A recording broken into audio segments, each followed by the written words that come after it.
www.mdd.uscourts.gov.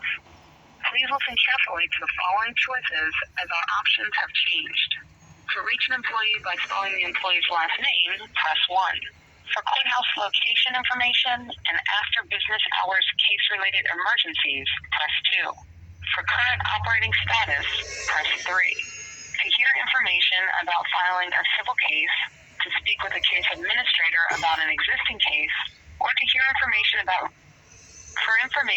filing a new civil case, press 1. To speak with a case administrator about an existing case, if you know your case number, press 1 for civil cases, press 2. Please enter the last digit of your civil case number. Please enter the last digit. Wait while I transfer your call.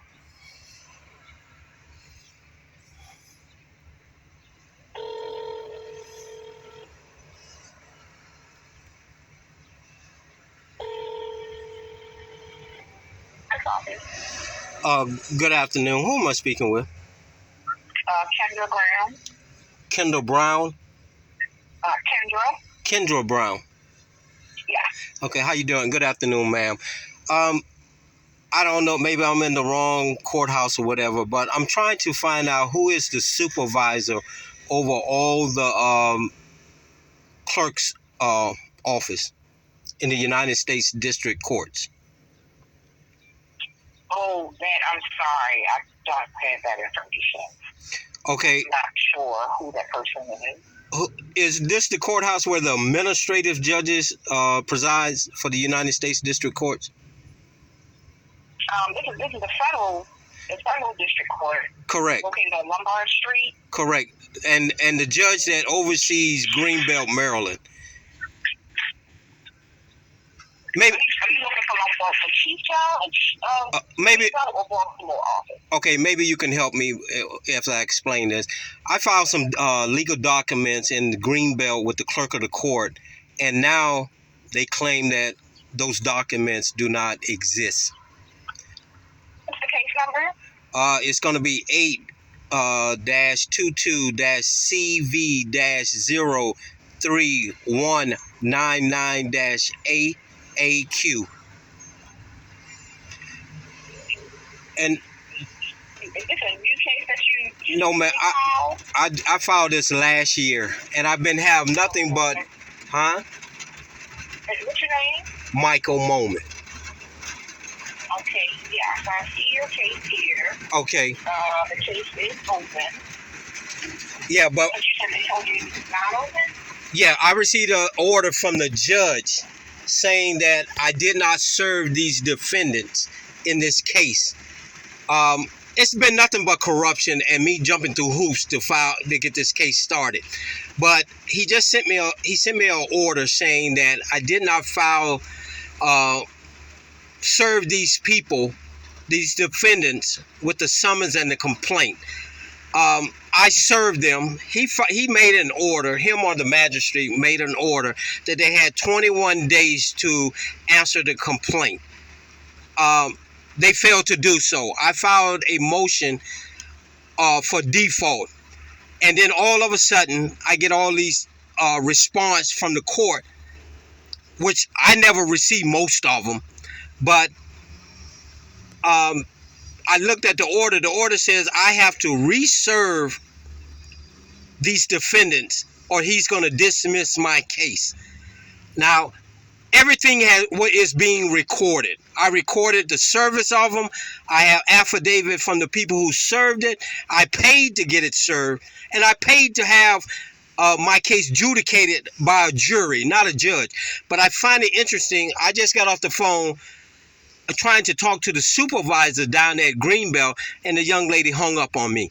Now I'm trying to find, because I'm going legally with this because there's some corruption going on here. I've been jumping through hoops this whole time, ma'am.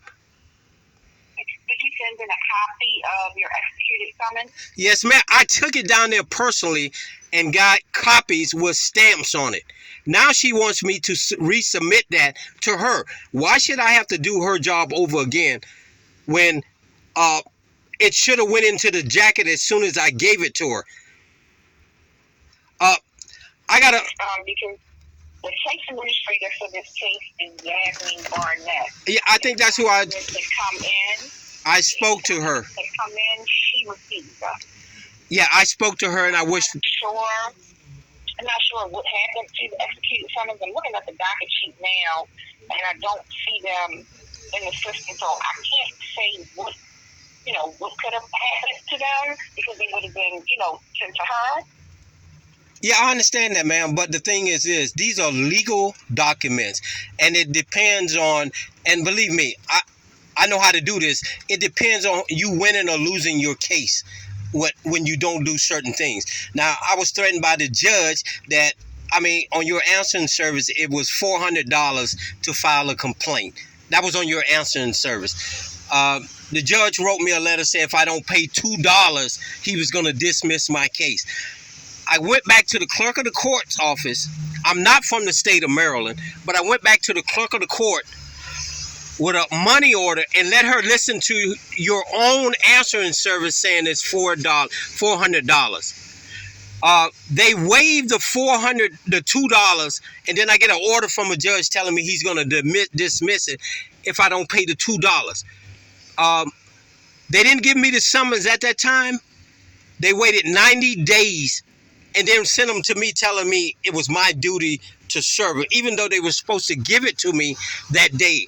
And I clearly asked him, the rules state you're supposed to hand the summons to me so I can serve them. But they waited 90. Now, here I am again. They're saying I didn't submit these documents, which should have been in the jacket. And what I would like to do is speak to the supervisor of the clerk of the court who's over this young lady, because I just got off the phone with this young lady you just spoke of, who's supposed to be over my case. Yes, ma'am. I just spoke to her, and she hung the phone up on me. Okay, her supervisor is actually out today, but I can give you the number to the supervisor in Baltimore. She is in today. Okay. Her name is Katie Nader. Nader. Nader. N as in Nancy. Yes, ma'am. D as in David, E-R. Okay. And I can give you her direct number. Yes, ma'am, please. It's 410 962 3102. Miss Naylor. Yes. Nader. Nader. Okay, I'm going. I do want to tell you one more thing in reference to. I do see the $2 issue that you had. There was a notation put in the system that stated that we did accept the $400 due to the automated voicemail being outdated. Yeah, but the judge wrote me. And they waived that, and I had to come all the way back up here to Maryland again and pay $2 because they say they waived it. They wrote me a letter on the receipt that they were waiving it. Then the judge writes me an order saying he's going to dismiss my case if I don't pay the $2. I had to come all the way back and pay $2. I'm thinking that maybe you could have submitted, it's too late now, unfortunately, but maybe you could have submitted that notice from the court, where it said that it waived the $2. No, when I came... Because I do see it here. Yeah, when I came there, ma'am, to pay the $2, the clerk of the court says, that's something I got to talk to the judge about. Why didn't you talk to the judge about it? You the one gave me the waiver. I proved that it, and that's not even the big issue. These people are in default. This case is over with. And now they're covering for them because they're government officials. I already know this is, I don't understand it, but now documents are missing from a federal court jacket that should have been placed in there when I paid these people to serve these people. And for a judge, whether he's getting half information or whatever, it's not my job. My job is to make sure that I do what the procedures say, and I'm doing it. But for them to say, and this has been going on for a while, ma'am, as you look at the dates, when they sent it to me, I served these people the 14th of April. And now I just get an order saying after I filed a default that I didn't serve them. And then I Right. I look, and it's not even in the jacket. Right. I completely understand your frustration. I'm not frustrated, ma'am. Go ahead and I'm a person, I'm an activist, and I believe in that is corruption in our system. And this clearly shows that there's some corruption in this system. I personally took these things down to the clerk of the court, had her stamp them, and then give me a copy. Now the woman wants me to send my copies to her. It's not going to happen. I'm going to contact the FBI and the Department of Justice and the Ethics Committee. I'm going to file a complaint in Annapolis. There's something going on. I didn't pay to get a judge to hear my case. I paid for a jury trial. I don't trust judges. And this clearly shows why. Whether he made a mistake or the clerk of the court made a mistake, his order is a fictitious order because I served these people. And I can prove it. I don't understand how people lose legal documents in the clerk of the court's office. well, yes, here's made her a call and explain the situation to her, and you can let her know that you already spoke to Yasmin, who is the case administrator for this case, and you can just relay the message, to her that the information that Yasmin gave to you. Okay, I appreciate it, ma'am. I'm not upset. It's just that I've been jumping through hoops this whole case, and this case is over by law, and I'm still jumping through hoops. Right. I appreciate it, and be safe, and have a good day, ma'am. All right, you too. Bye-bye. All right, let's call the supervisor of this, the clerks of the courts. It's 210-962-3102.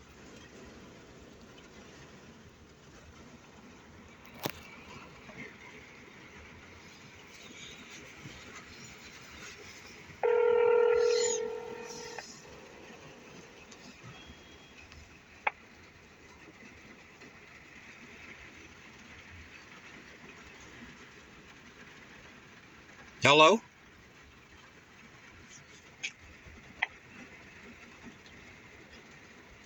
Hello? Hello? Something must be wrong with her phone. I can hear her saying something. Let me recall her. I'm going to redial it.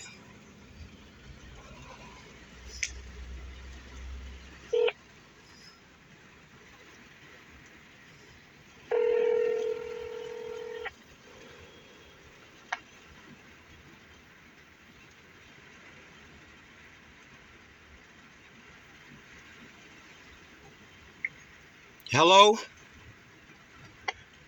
It something must be wrong with her phone because I can hear her pushing buttons. Unbelievable. All right, y'all. There's some corruption going on in this. They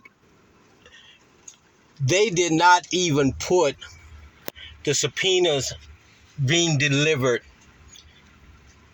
on my case into the jacket. I went over the jacket and they didn't put it in there. So we called Baltimore City. This is the supervisor's telephone number for the clerks. I called the clerk in Greenbelt and they hung up the phone on me because they know they're corrupt. How do you lose legal documents in a lawsuit you're filing with the clerk of the court? I personally took these summons down there. I personally had them stamped, and I'm going to prove it, and I'm not going to give it to them. When this judge dismissed my case, I'm going to seek federal charges against these people, pursuant to Title 18, Section 242, violating of constitutional rights. I mean, this is a corrupt system we have when the clerk of the court has lost documents in a lawsuit. Y'all stand by.